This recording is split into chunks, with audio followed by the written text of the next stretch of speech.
ఉడత ఇక్కడ ఉంది.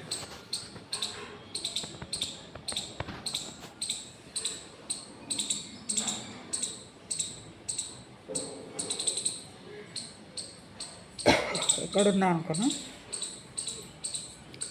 బాగున్నారమ్మా? ఇవాళ ఉడతమ్మ వచ్చింది చూడు.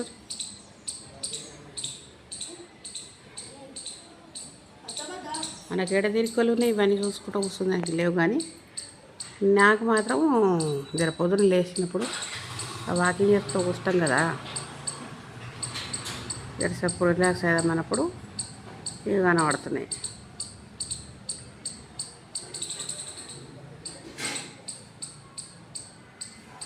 ఇంత ఫాస్ట్ పోతుంది అంటే అంత ఫాస్ట్ పోతుంది. రామయ్య తండ్రి ఆశీర్వాదంతో గీతలు పడ్డాయంట. ఆ గీతలే దాని అందం.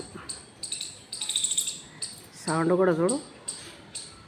మా చిన్నప్పుడు మేము డక్కన్లు పెడతారు కదా, డక్కన్, ఆ డక్కన్ని ఇట్లా కొట్టేసి దానికి ఒక గమ్ పెట్టి బన్నీ అదేంటి ఏమంటారు దాన్ని గుండి పెట్టి ఓ రబ్బర్ బ్యాండ్ పెట్టి ఆ రబ్బర్ బ్యాండ్ తోటి గుంజితే ఈ సౌండ్ వస్తున్నాయి మాకు. ఇది ఇట్లా అనుకుంటే ఆడుకుంటుంది.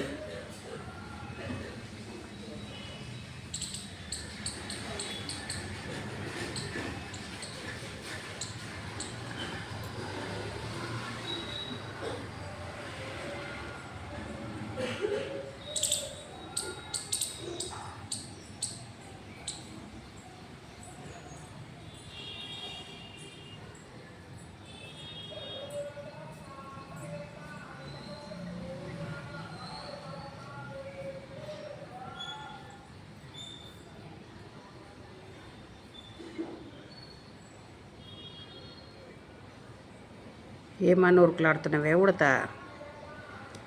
ఆటో నాకు తెలుసా, ఉడతావు అని మొత్తం కనబడతలేదా? ఓ ఉరుకులాట చూడు.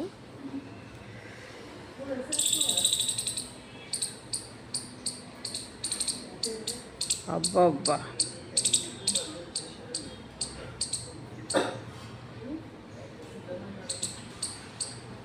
రామయ్య తండ్రిని వరం అడిగిందంట.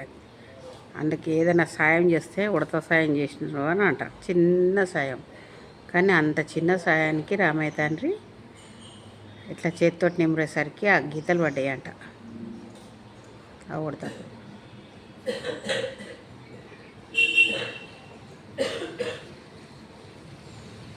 జై శ్రీరామ్. సబ్స్క్రైబర్లు కావాలి మరి.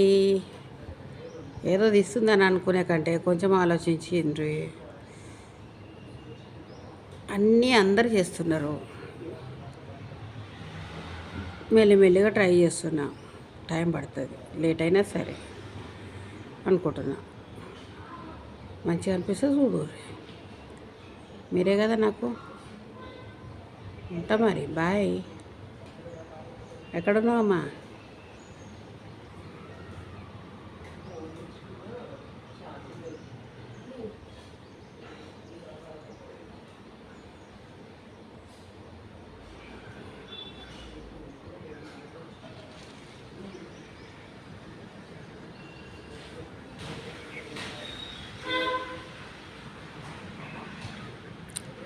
వేప చెట్ల కింద కూర్చుంటే మంచి ఆరోగ్యం అవుతుంది.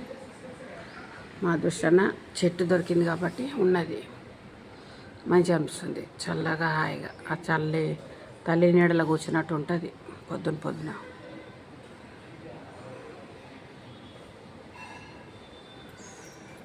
చెట్లే కనబడతలేవనంటే మంచి చెట్ల కిందకి వచ్చిన